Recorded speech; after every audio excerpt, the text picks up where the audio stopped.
Well, the devil never plays. He's never playing. Like you can think you're putting your mouth in the lion and the lion thinks it's part of a trick. That lion never thinks it's a trick. He takes everything he can. So you don't play games.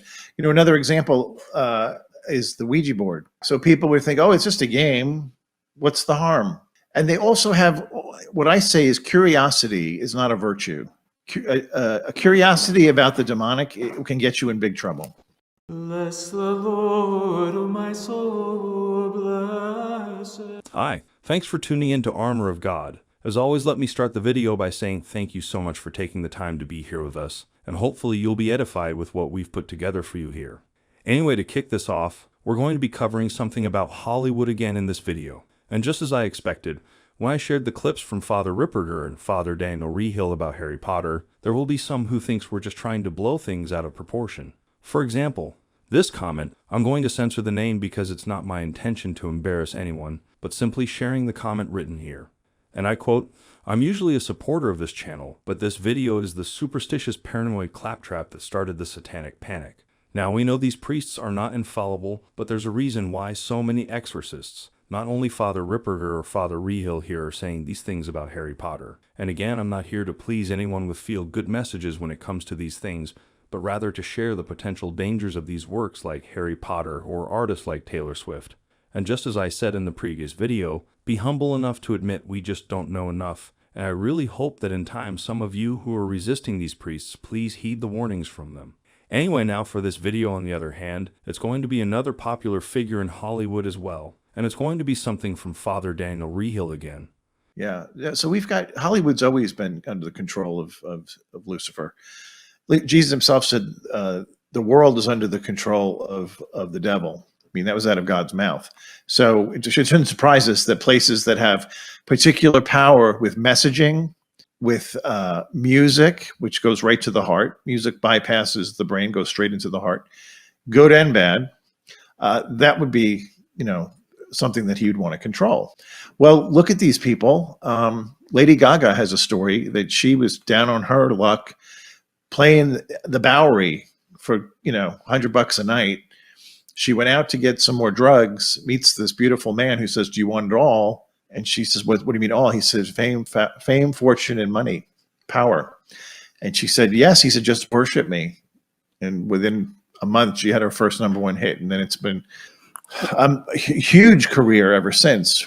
By colluding with the devil, you're directly working against God.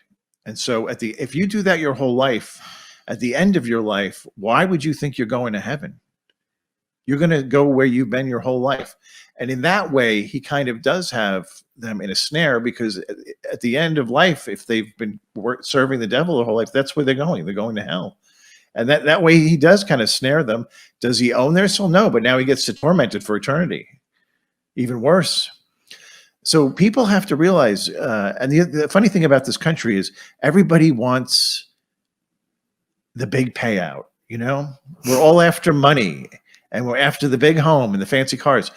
And the Gospels continually tell us that's the hard road that's not leading to heaven. So we wish for the things that are actually going to complicate our lives and potentially lose our eternal place in heaven. And I like this very good reminder from Father Reehil about the devil that you should remember. The two mistakes people make with the devil is they either say he's everywhere and he's the cause of every problem, or they say he doesn't exist at all. The virtue lies in the middle.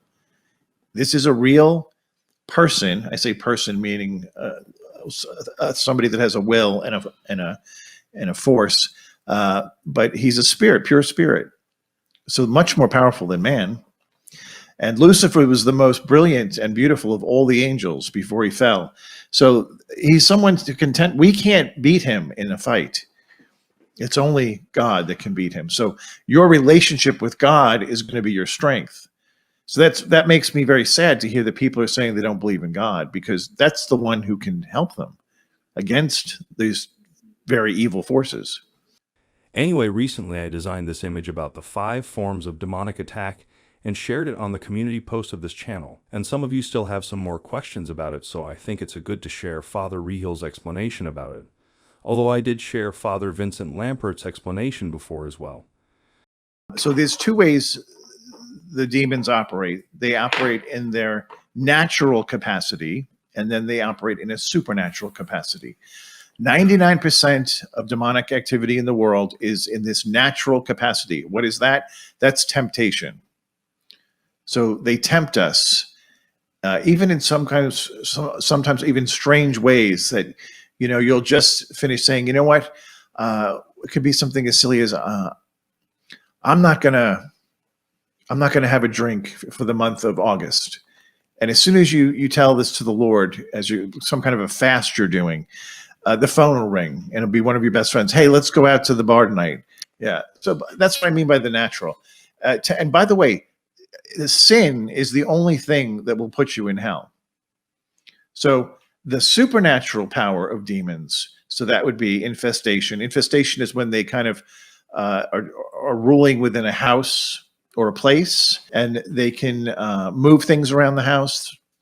They can bang on the walls. They can give the odor of rotten eggs. They can drop the temperature in the room 30 degrees. All these sorts of things we would call an infestation. But they're not actually messing with the people. They're just putting fear in the people because of all the things they're doing in the house.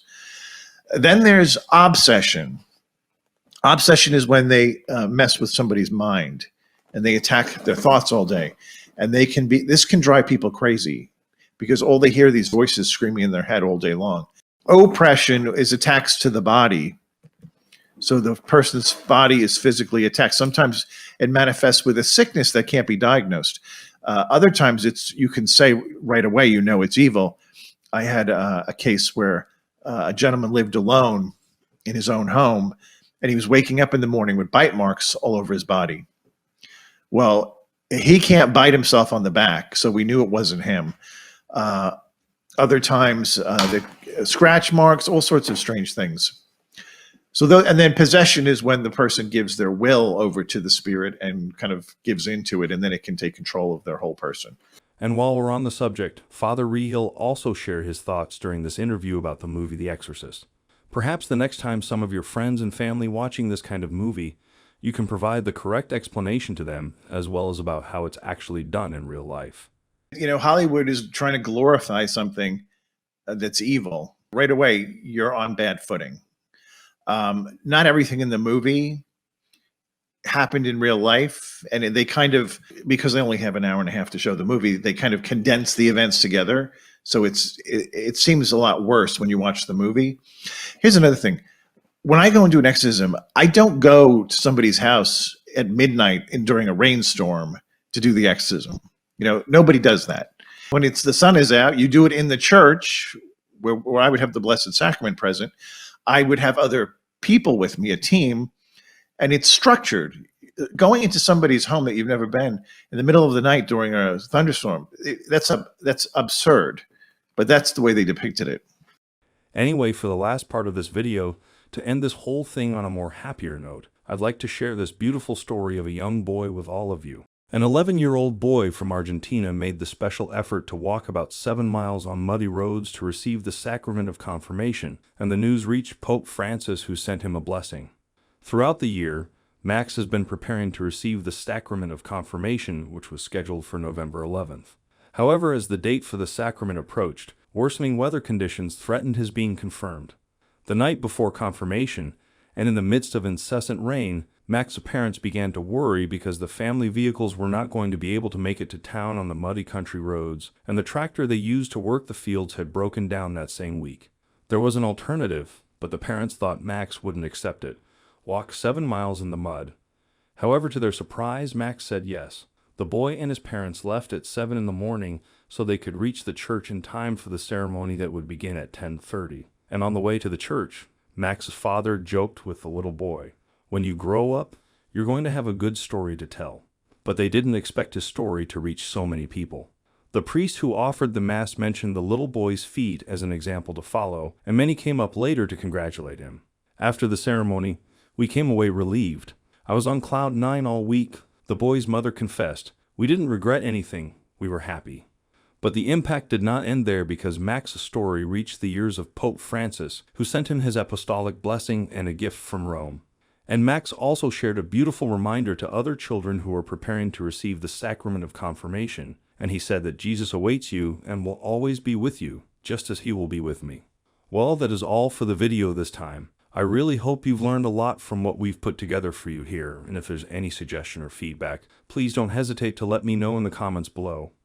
Anyway, for those of you who'd like to support our works, I left a link to our PayPal donation in the description box below, and from the bottom of my heart, thank you so much for your continuous support, contribution, and prayer.